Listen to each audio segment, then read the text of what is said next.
So my workshop is about enriching published schemes of work, because a lot of our primary schools are using very wisely to support them published schemes of work, for example Rigolo or Early Start.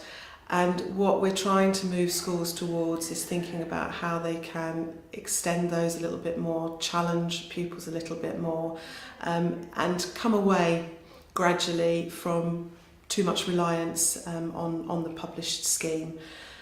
That's what I've been doing this morning. And tell me how the teachers are kind of responding to that.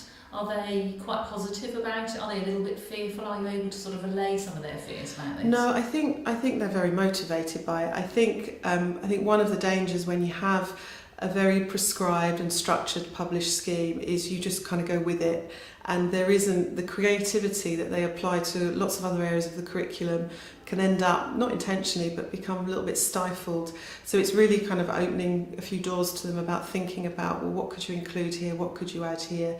Because what we don't want is children to have a very rigid structure for 4 years that disengages them because they know exactly what to expect every single language lesson, and actually isn't motivating for the teachers themselves. So it's really about just giving them those first ideas about what they can do to have the confidence to come away from the scheme. And more importantly, just think about the progression and the challenge and the depth that they are providing for the students, because unfortunately some of the published schemes can sometimes do quite a lot of coverage but not explore language to the depth that they're required to do in the programme of study.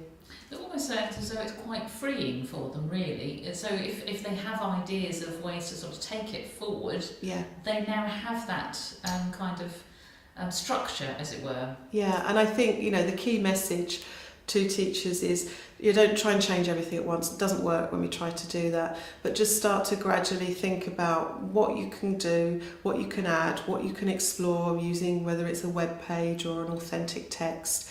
But bring those things in gradually so it's not overwhelming for you. You've got the time to do it. It's better to do it slowly. Keep people on board with you because you're other teachers. There's a real time implication for the planning side of things, but to get something embedded and in place and people seeing the positive benefits of it as well.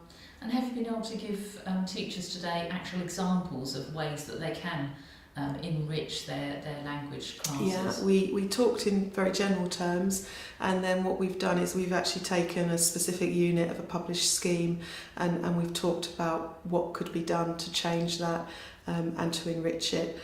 So I hope that they've taken away something very practical, and if they just apply a very similar strategy to other units, it will work as well.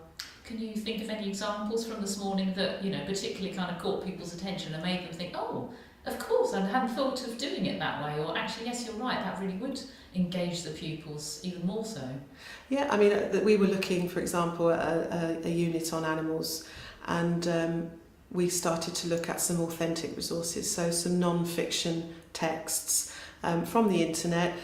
They were quite complex. We looked at how we could reduce them down, not simplify them, but reduce them down so they were accessible.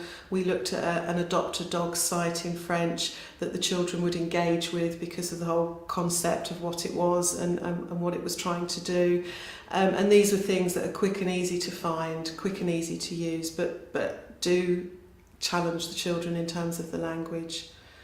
So we provided, I hope, a wealth of kind of practical examples, ranging from songs and poems to animal masks, to non-fiction, fiction. We've covered quite a lot that they can, I think, take away ideas and start to dip into.